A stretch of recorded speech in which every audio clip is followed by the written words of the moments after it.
So as we said, we intend to be very brief today because we don't want to speak much. We would like you to speak a lot. So with that, let me tell you very briefly. IMF, this is what we want the IMF program to include. Unfortunately, the IMF program does not include this.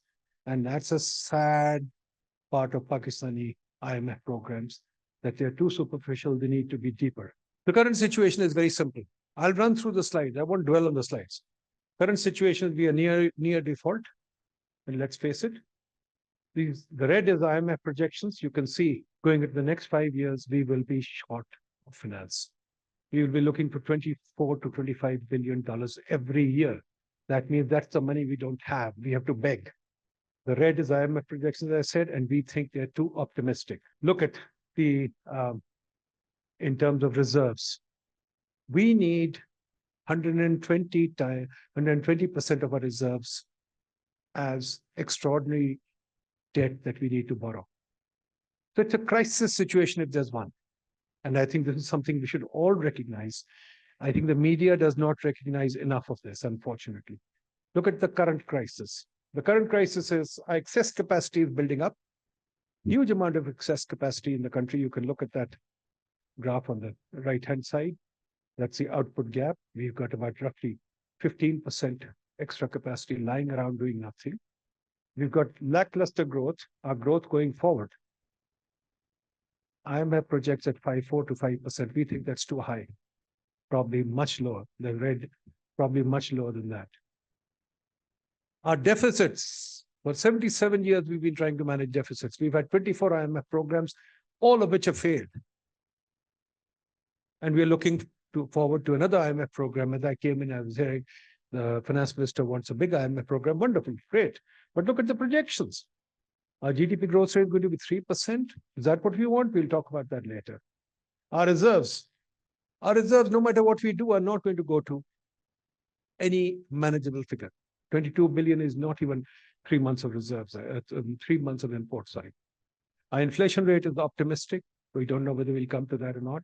So we are in a deep, deep mess, ladies and gentlemen.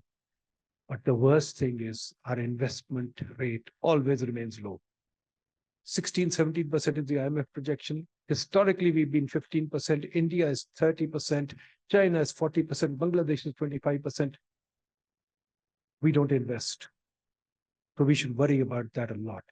Going forward, this is what we want to talk about today. First thing that we want to tell you is we are not going to talk about these things. I know everybody wants to talk about the social sectors. We don't. Social sectors is a long-term thing, nothing to do with the immediate.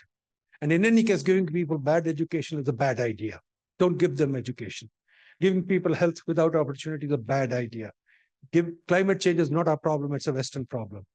And poverty will remain there unless you give people opportunity. We are talking about opportunity near term, not long term. All long-term agenda items, please keep off the table today. Restructuring debt, people talk about it, is not an option. The debt manager is here to tell you restructuring debt is not an option. Even if we do it, it'll take us 3-4 years and we will not be able to do it. IMF is a necessity. So there's no question about not supporting IMF. What we want is on the right side of the table of the slide, our recommendations are enhanced growth, increase exports, increase productivity, increase investment, grow listed outward-looking corporations. That's the most important point.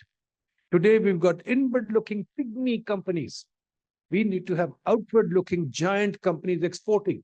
That's the important thing.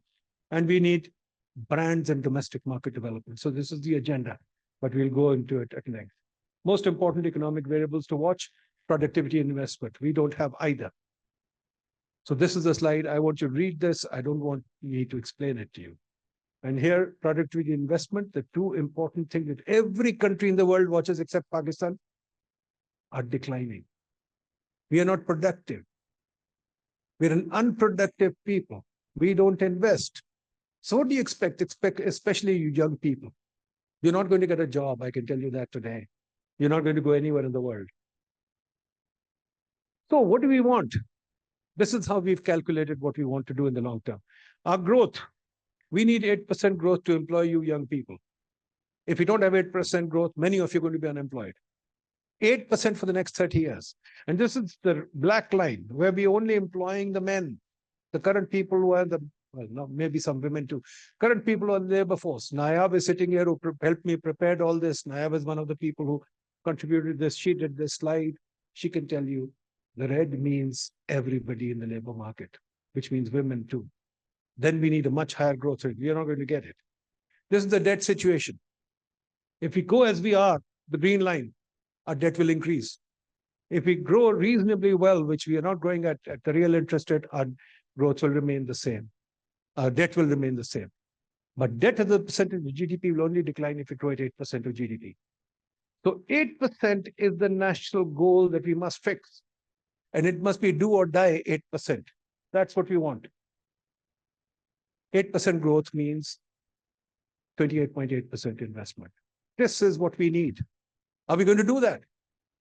Or are we going to sit there and talk about taxation and IMF program, that the top kind of thing that I hear from senior Tajyakards on TV, who always know everything about economics because they know a few numbers? We will not give you many numbers. Our goal is, as I said, this. I'll invite Vakar to take over here.